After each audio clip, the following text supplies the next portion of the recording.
មិនទៅទាំងនោះស្អាតហើយធំតលេគួរចង់រស់នៅមែនតើម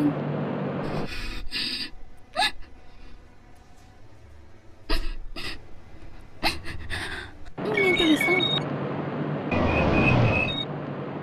ហៅឡូលោកប្រធានលីដាចង់សម្លាប់ខ្លួនថ្មីហ្នឹងសូមលោកប្រធានបញ្ញាមកជាបន្ត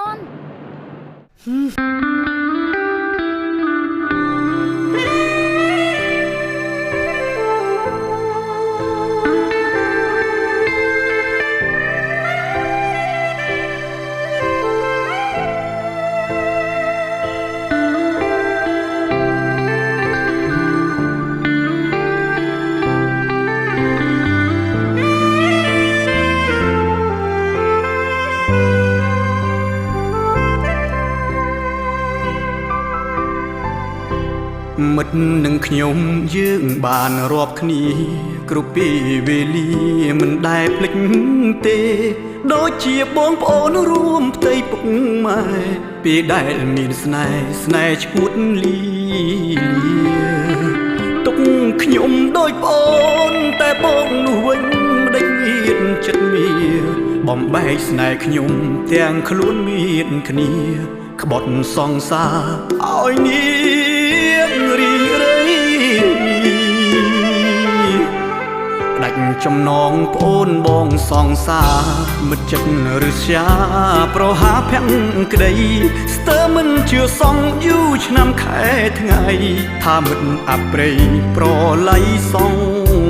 ខាខ្ញុំឈឺប៉ុណ្ណឹងមិនដឹងថានាងនោះឈឺប៉ុណ្ណា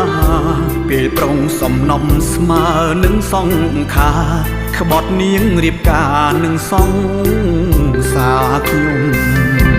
ខ្លួនមានសងសាទៅហើយได้ឆក់ស្នេហ៍ខ្ញុំទាំងដឹងថាស្នេហ៍ខ្ញុំចំពោះមុំទំហំស្នេហ៍ធំប៉ុនផ្ទៃសាគោចំណែកនារីទុកសោកញោមញីស្ទើរស្លាប់តែឈោពេលប្រុសសម្លាប់បេះដូងស្មោះសរដូចមនុស្សថ្លង់កោស្ដាប់អ្វីលែងបានខ្ញុំច្រៀងប្រាប់អ្នកស្ដាប់ប្រុសស្រីនេះគឺរឿងថ្មីមិនកាល័យទេខកចិត្តនឹងមិនខកចិត្តនឹងស្នេហ៍មិនគួរជឿទីក្នុងពេលតែមួយ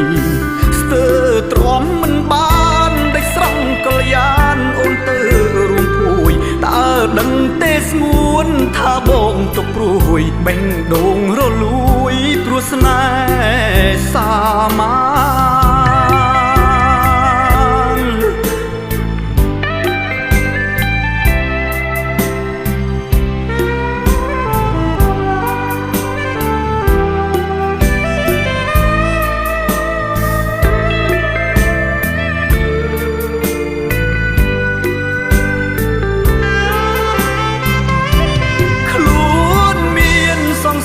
ទៅហើយได้ឆក់ស្នេហ៍ខ្ញុំទាំងដឹងថាស្នេហ៍ខ្ញុំចំពោះមុំទំហំស្នេហ៍ធំប៉ុនផ្ទៃសាគោចំណែកនារីទុកសោកញោមញីស្ទើរស្លាប់តែឈោពេលប្រុសសម្លាប់បេះដូងស្មោះសរដូចមនុស្សថ្លង់កោស្ដាប់អ្វីលែងបានច្រៀងប្រាប់អ្នកស្ដាប់ប្រុសស្រីនេះគឺរឿងថ្មីមិនកាល័យទេ